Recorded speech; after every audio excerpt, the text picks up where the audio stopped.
Welcome to my YouTube channel. Let's start. It was a bright summer morning in the affluent suburb of Maplewood. The Harrison estate, an imposing mansion surrounded by manicured gardens and high wrought iron fences, stood like a fortress of wealth and pride.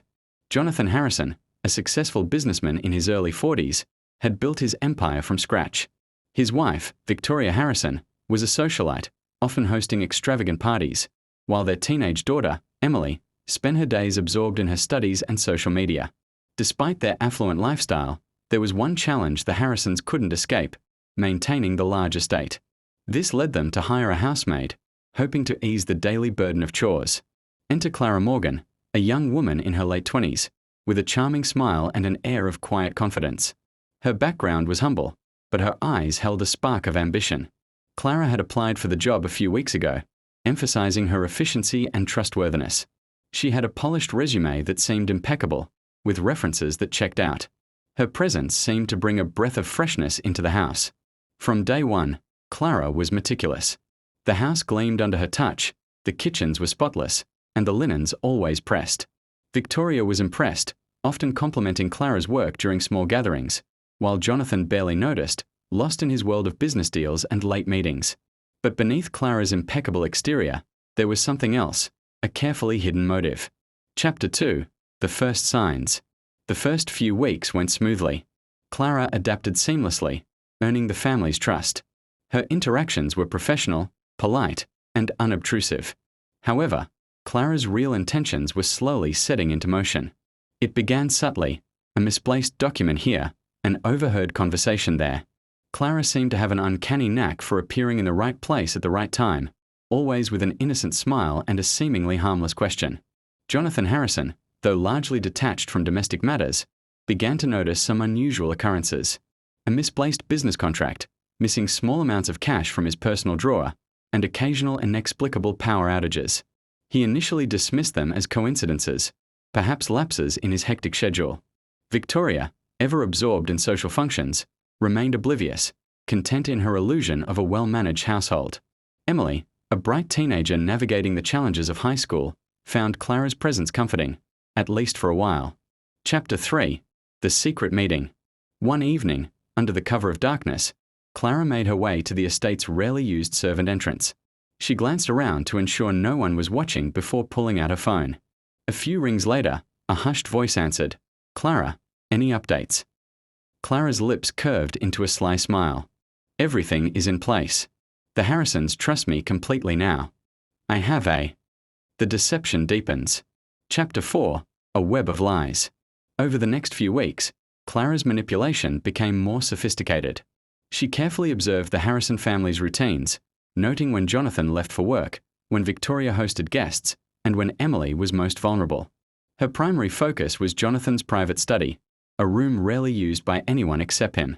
Clara had discovered that Jonathan kept important documents, contracts, and cash in a small but secure safe hidden behind a false panel.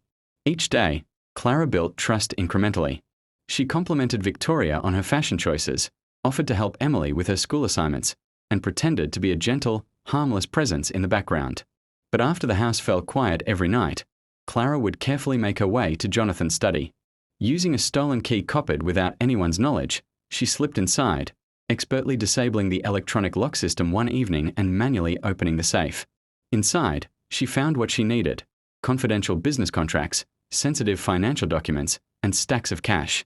Clara began copying them meticulously, photographing the documents with her phone and stashing small amounts of cash in her own concealed bag. Each visit was faster and more precise, as if she had rehearsed the entire procedure dozens of times. Chapter 5. Suspicion rises. One afternoon, Jonathan returned home earlier than usual. He seemed agitated, scanning the study with an unusual intensity. Clara, in her role as the dutiful housemaid, appeared unconcerned. "Is everything all right, Mr. Harrison?" she asked, carefully measuring her tone. Jonathan didn't respond directly. Instead, he muttered, "I could have sworn I left some documents here. Now they're missing." His brows furrowed. His distrust began to rise, though he lacked any direct evidence. Meanwhile, Clara kept her composure.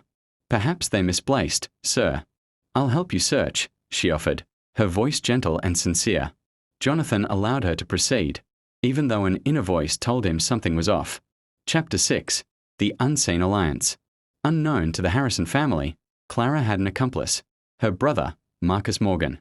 Marcus was a small-time criminal with experience in document forgery and black market sales. Clara's ambition stretched beyond small thefts. She aimed to sell Jonathan's sensitive contracts to corporate rivals for a hefty price. During clandestine meetings at a local diner, Clara handed over copies of the documents to Marcus, who took careful notes and arranged meetings with the highest bidders. One night, Marcus asked, "Clara, are you sure this will work? Harrison is careful and powerful." Clara's eyes glimmered. "Patience, Marcus. The time will come when the perfect opportunity appears. We've already taken the first step. Now, we just need to wait." Emily's discovery. One evening, Emily Harrison was alone in the house, working on her laptop. Clara had excused herself under the pretense of organizing storage. But curiosity got the better of Emily. She had always found Clara's presence a little too perfect. Something about her was unsettling, though she couldn't put her finger on it. While Clara's back was turned, Emily wandered toward Jonathan's study. The door, surprisingly ajar, invited temptation. Her eyes caught the glow of the laptop screen left unattended. On a folder labeled Business Plans, Confidential, several files were open. Suddenly, a faint sound, a soft click, echoed. Emily froze. In the shadows stood Clara, smiling benignly. "Oh, Emily, I didn't expect you here," Clara said, her tone as sweet as ever. Emily stammered. I didn't mean to." Clara stepped closer, placing a hand gently on Emily's shoulder. "Don't worry, dear. Curiosity is natural, but some things are best left alone." Emily, unnerved, withdrew and backed away. Clara's smile remained perfect, masking the growing fear that Emily might somehow expose the truth. This takes the story further into suspense and builds tension. Clara's dual life as a trusted housemaid and a secret thief is now more evident, and a dangerous situation is developing with Emily's accidental discovery. The next chapters can focus on the gradual unraveling of Clara's plans, introducing new complications, perhaps an investigator, a blackmail attempt, or growing tension within the Harrison family.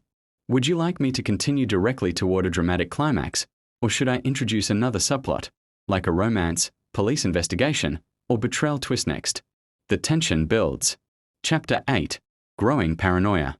After that unsettling encounter with Emily, Clara became more cautious. She kept a tighter rein on her behavior, smiling more brightly during the day, while at night, she meticulously avoided leaving any trace of her thefts. However, Jonathan's suspicions began to deepen. The unexplained disappearances of documents were becoming more frequent, and his once trustful attitude toward the household staff started to erode. One afternoon, Jonathan called Clara into the study. His voice was low but firm.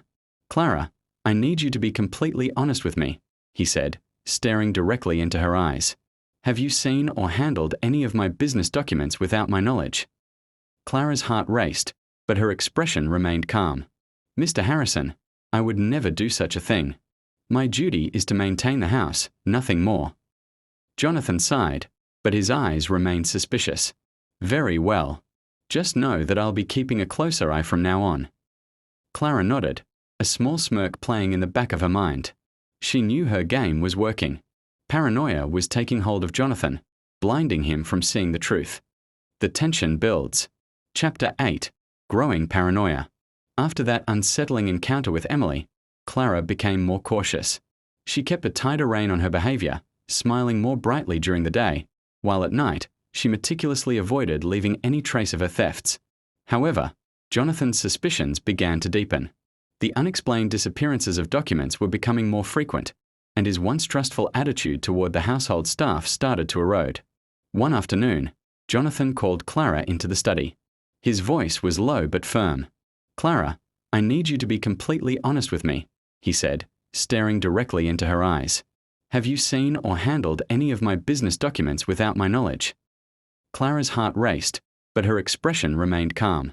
"Mr. Harrison, I would never do such a thing. My duty is to maintain the house, nothing more." Jonathan sighed, but his eyes remained suspicious. "Very well. Just know that I'll be keeping a closer eye from now on." Clara nodded, a small smirk playing in the back of her mind. She knew her game was working. Paranoia was taking hold of Jonathan, blinding him from seeing the truth.